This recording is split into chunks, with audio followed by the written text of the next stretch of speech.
അല്ല ഇതാരാണ് വരുന്നത് പെട്ടെന്നായോ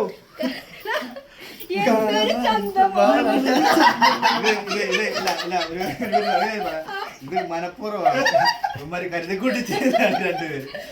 ഒരുപാട് സന്തോഷമുണ്ട്. കാരണം നന്ദു, ഇർഷാദ്, മഞ്ചേച്ചി 3 സെലിബ്രിറ്റികളെ ഒരുമിച്ച് എന്റെ വീട്ടിൽ കിട്ടിയിരിക്കുകയാണ്. അതിനൊരു സന്തോഷത്തിലാണ് ഞാൻ. ഒരുപാട് സന്തോഷം. വലിയൊരു സന്തോഷം കൂടെയുണ്ട്. പുതിയൊരു സിനിമയില് നല്ലൊരു വേഷം ചെയ്യാൻ പോവാണ്. അപ്പൊ ഷൂട്ട് നാളെ തൊട്ട് തുടങ്ങാൻ പോവാണ്. അതിന്റെ ഒരു സന്തോഷം കൂടിയുണ്ട്.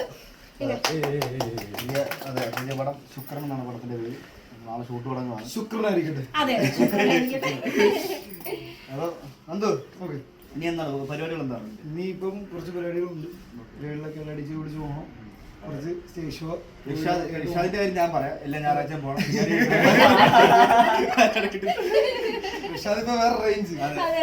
കാരണം ഫേസ്ബുക്ക് പറഞ്ഞാലും യൂട്യൂബ് പറഞ്ഞാലും ഇർഷാദ് മാത്രമേ ഉള്ളൂ. ഞാൻ തമാശ പറഞ്ഞല്ല. കാരണം അത്രത്തോളം വേറല്ല ഇർഷാദ്. ബാലയുടെ ഒറ്റ വോയിസ് കൊണ്ട് എന്റെ കേരളക്കരെ ആകെ ഇളക്കി മറിച്ച് ബാലത്തരക്ക് സൃഷ്ടിച്ച ഒരാളാണ് ഇർഷാദ് എന്ന് പറയുന്നത്.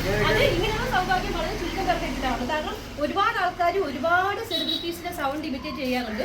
പക്ഷെ അവരാരും ഈ പറയുന്ന ആ സെലിബ്രിറ്റിയുടെ വീട്ടിൽ ചെല്ലുകയോ അല്ലെങ്കിൽ അവരെ വിളിക്കുകയോ ഒന്നും അങ്ങനെ വളരെ ചുരുക്കം പേർക്ക് കിട്ടുന്ന ഒരു അംഗീകാരമാണ് ഇർഷാദിന് കിട്ടിയിരിക്കുന്നത്. അപ്പൊ ഇനിയും ഒരുപാട് വിവരങ്ങളിലെത്തട്ടെ അല്ലേ? കല്യാണം കഴിച്ചാൽ ഈ കല്യാണം വിട്ട് വേറെ പരിപാടി ഒന്നുമില്ല. അതെ, കല്യാണം വിട്ടൊരു